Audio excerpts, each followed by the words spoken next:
Assalamu alaikum, урматтуу мусулман бир туугандар.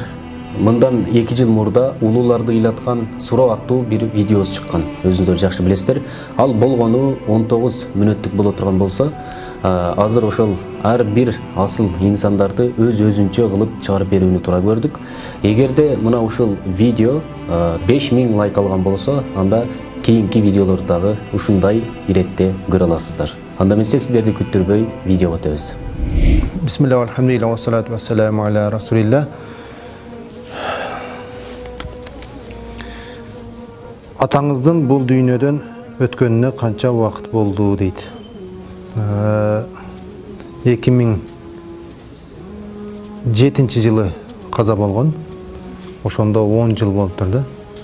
Атамдын өткөнүнө. Атаңыздын кайсы сөзүн көп эстейсиз дейт. Атам жаштайымдан эле айрыкча мына ошол дин жолуна кадам койгон күндөн тартып, мындай көбүнчөсү эле айта берчү, балам такылдап деп. Мындай жоош же болбосо бош болбостон такылдап сүйлөп, каттуу деп ошентип көбүрөөк айтчу эле. Мына ошол сөзү бүгүнкү күнгө чейин эсимде.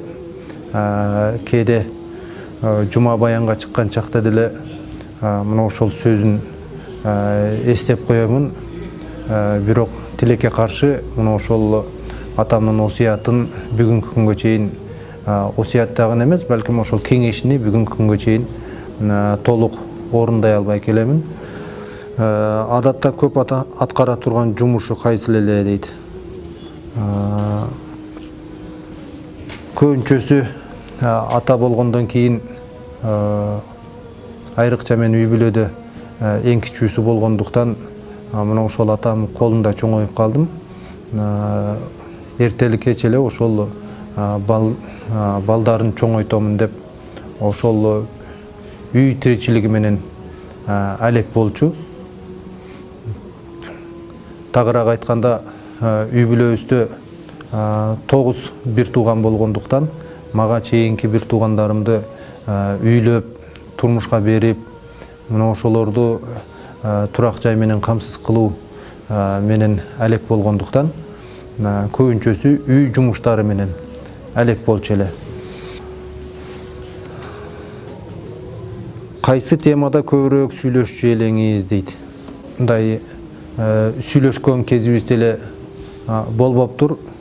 Мындайча айтканда 93 жылы мектепти бүткөн болсом, ошол күндөн тартып эле бул жака Бишкекке келип окуп, бул жактан окууну бүткөндөн кийин бул жактан жашап калып атпайм. Ошондон улам атам алдында да көп боло албадым.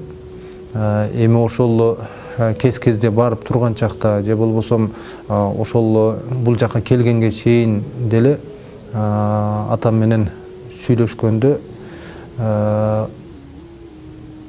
негизинен сүйлөшө турган деңгээлдеги акыркы мындай токтолуп калган чагымда мына ошол динге умтулуп калган чак эле. Көбүнчөсү мына ошол диний маселелердин алкагында сүйлөшүп калчубуз. Тагыраак айтканда мына ошол намаз маселесинде, Куран маселелеринде көбүрөөк сүйлөшүп калган кезибиз болгон. Сизди эмне деп атачу дейт? Албетте жалпы эле аталар өз баласыны балам дегендей, мына ошол мен дагы ошол балам деп эле атачу. Анан эркелетип кээ бир аталыштар менен атаган болсо атагандыр, бирок мындай эс тартып калган күнүмдөн тартып эле ошол көзү өткөнгө чейин балам деп эле атап келген да. Мына ошол балам андай кылгының, балам мындай кылгының деп ошентип атап келген. Сиз атаңызды сагындыңыз, азыр жаныңызда болсо эмне дейт элеңиз дейт. Мурда эме ата деп эле келген болсок, кээ бир жерлерде бая аба деп аташат, анан кийинчерээк аксакал куракка жеткенден кийин ата деп дегендей, мына ошол ата деп келген болсок, бүгүнкү күнү мындай эгер алым жетсе атаке деп эле айтмакмын да, атаке деп эле айтмакмын. Анткени Кур'ан-ы Керимде дагы айтылып жатпайбы, я абати деп жана Ибрахим алейхиссалам менен Исмаил алейхиссаламдын окуясын эскергенде эли журтка канча айтып жатабыз. Ибрахим алейхиссалам баласына я бунайя, о уулум, о балакайым деп эркелетип айткан чакта, анан Исмаил алейхиссалам дагы өз атасына я абати иф'ал ма ту'мар, о атаке деп кайрылгандай, мына ошол мен дагы атаке деп кайрылат элем деп бир эле азыркы суроодон эмес, балким күнүмдүк эле баягы жашоомду эртелик кеч ойлогонум, эгерде бүгүнкү күнү атам жанымда болгондо атаке деп эле кайрылмакмын да. Анткени ошол эркелей турган бир жагынан эң кичүүсү болгондуктан, эрке кенже баласы болгондуктан улам, экинчи жагынан ошол атанын кадыр баркы, атанын орду улук болгондуктан улам, ошол атаке деп эле кайрылат элем да. Ата бул сиз үчүн ким дейт?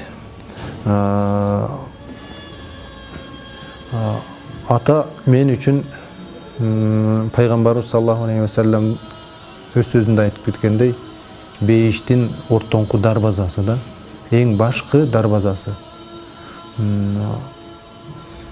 Кааласаң аны талкалап салгынын, кааласаң бекем орнотуп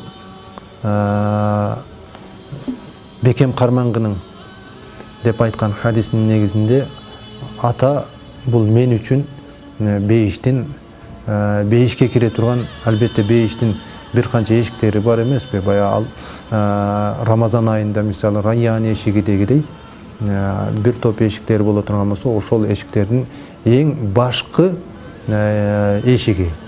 Бая кимдир бирөөнүн үйүнө бара турган болсоң дагы, же болбосо кайсыл бир конок сеникине келе турган болсо дагы, мына ошол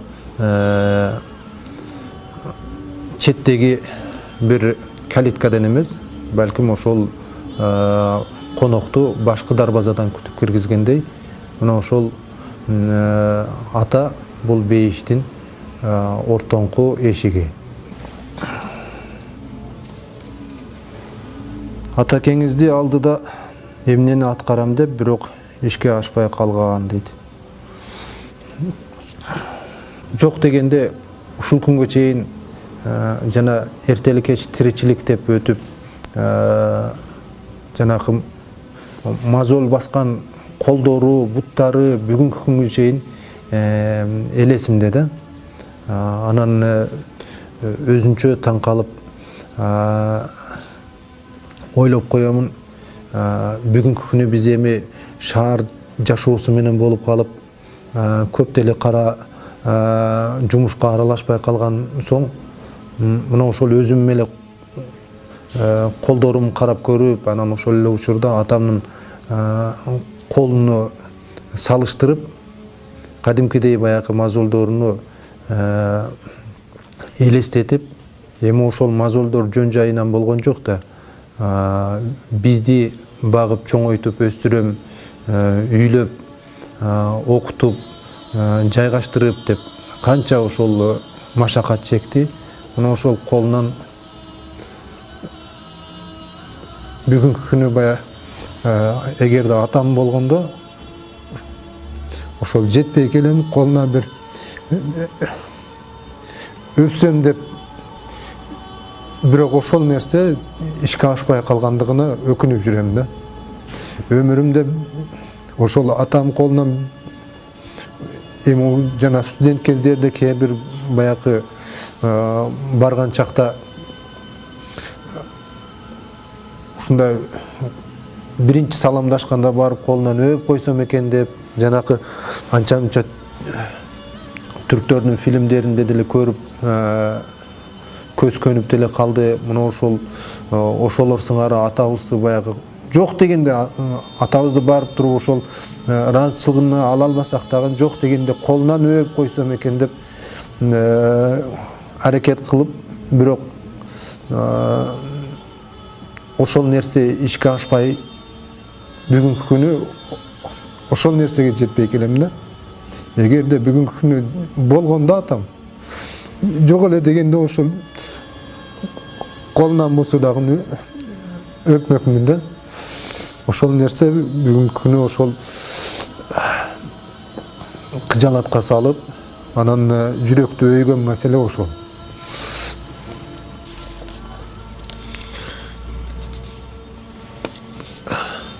Атаңыздын көзү тирүү болгондо эмне деп айтмак элеңиз дейт.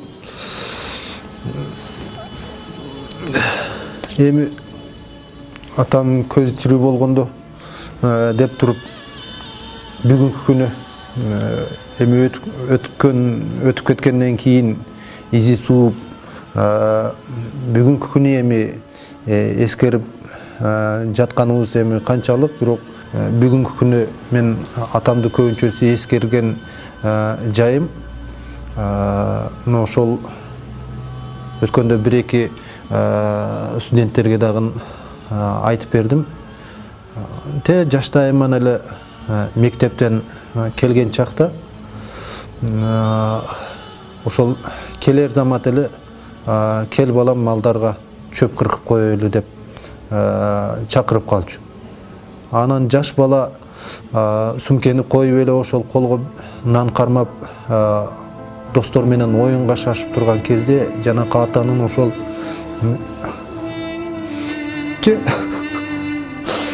кел балам деген сөз бүгүн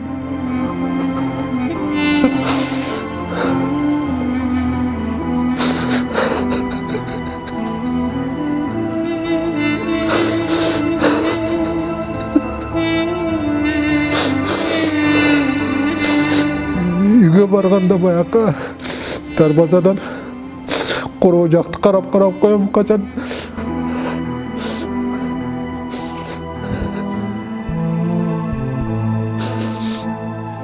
адатта атам ошол короо жактан кел балам деп чакырчу.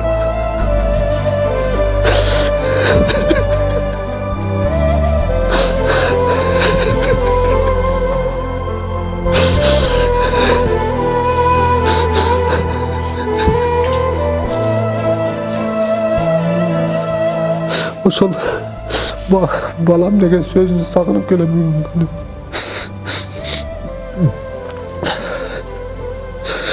Бул жерде жашап калгандан кийин үйгө келген чакта дагы келип бир-эки күн туруп турбай эле айылга шашчу эле. Балам мени айылга жөнөткүнүм деп. Бул жериң шаарың мага болбойт экен, айылга жөнөткүнүм деп. Ошол балам деген сөз бүгүнкү күнгө чейин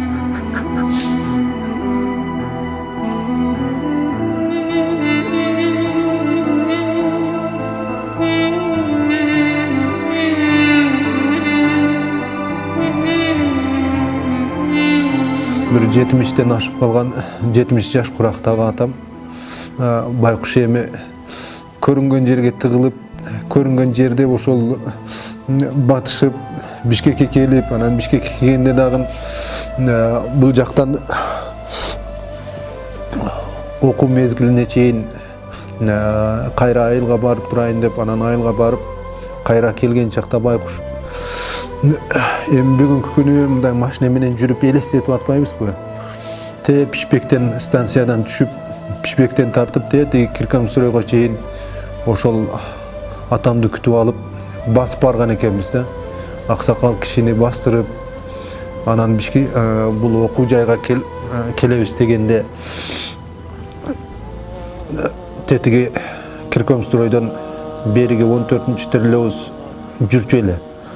Анан ошол 14-тирлөөбүз менен шлагбаумга чейин келип, анан жанакы экинчи маршрутту, экинчи троллейбусту күтүп олтурганда даракка сөйүнүп олтурбайбы?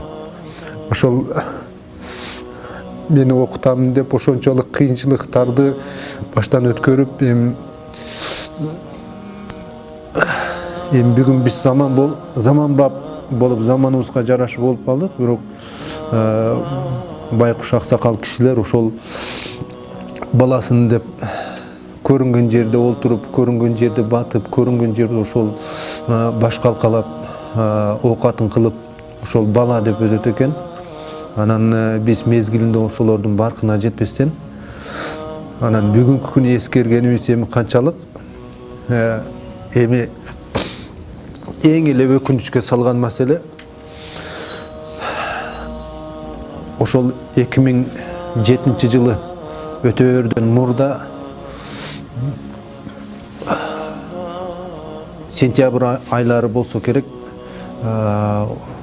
умра зыяратына жөнөп калдым.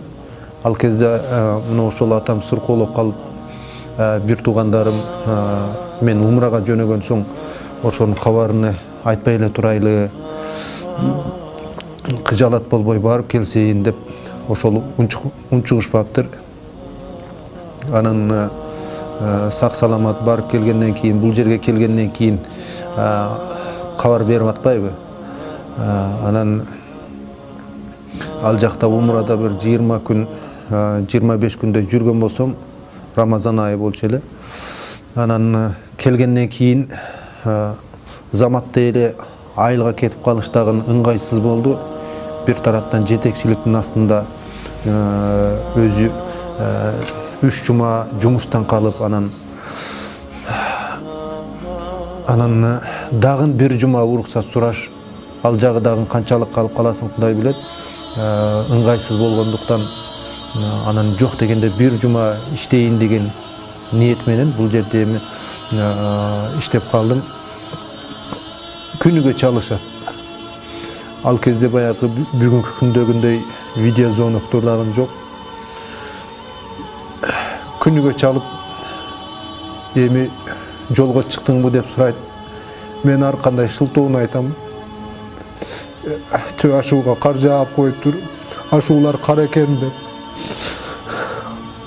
Анан күнүгө сурайт дейт.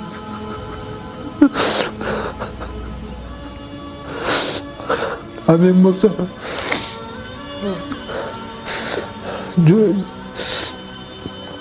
жолго чыга албай эми бир жума өтсүн деп, анан араң бир жума өттү.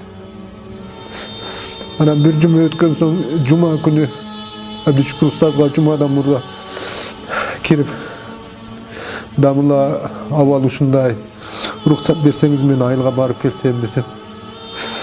Алла разы болсун. Кадимкидей урушуп, эгер абал ушунчалык болсо эмне ошол мезгилинде айтпайсың, эмне мен түшүнбөйт белем, эртерээк барбайт белең деп урушуп, эртерээк чыккының деп, анан жуманы окур замат жолго чыгып, жолдо бара жатып ошол барганча бакыт келет, жолго чыгып турбу деп сурайт.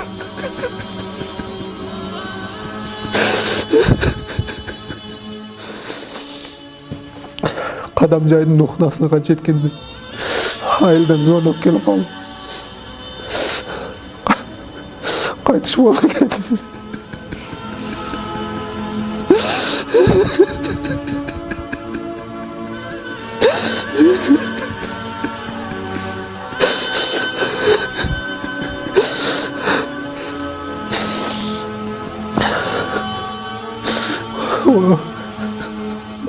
Ошол маселе бүгүнкү күнгө чейин жүрөгүмдү эми ата деген бейиштин ортоңку дарбазасы боло турган болсо, анан балам деп жазса, мен жол барбасам.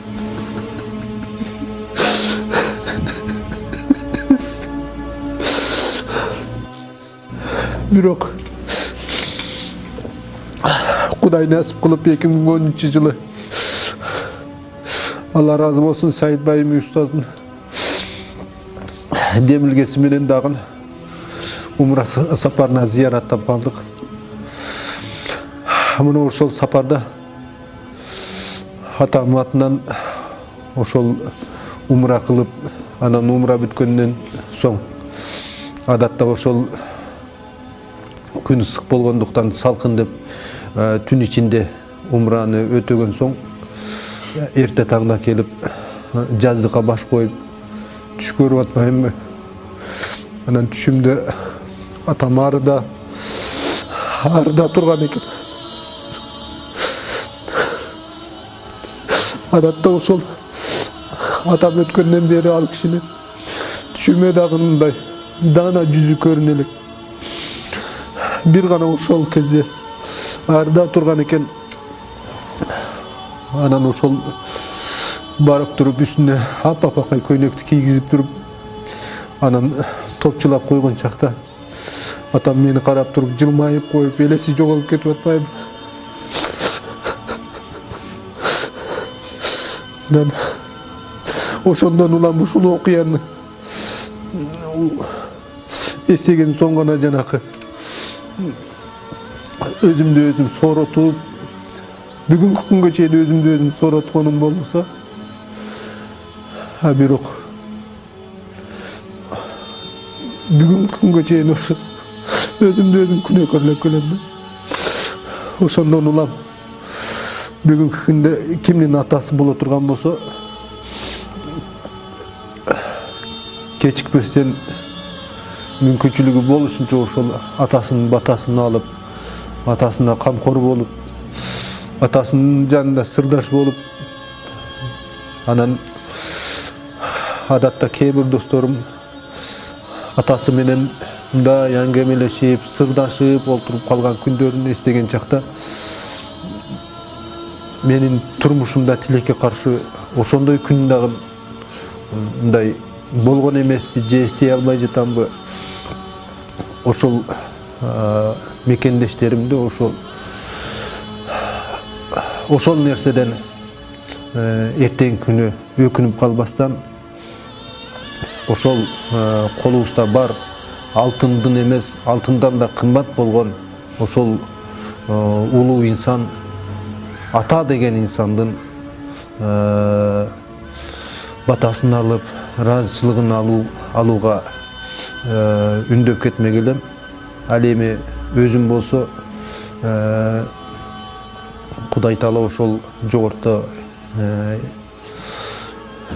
өзүмдү өзүм алдап сооротуп келген ошол атам атынан өтөлгөн умраны андан кийин Кудай насип кылып атам атынан ажылык кылдым. Мына ошолорду Кудай Таала кабыл кылып, анан Кудай да ыраазы болуп, анан эртеңки күнү атам да акыр кыяматта жолуккан чакта мага тетире карап, балам мен сени өлүм төшөгүндө жатып күткөнүмдө келбей койдуң дебестен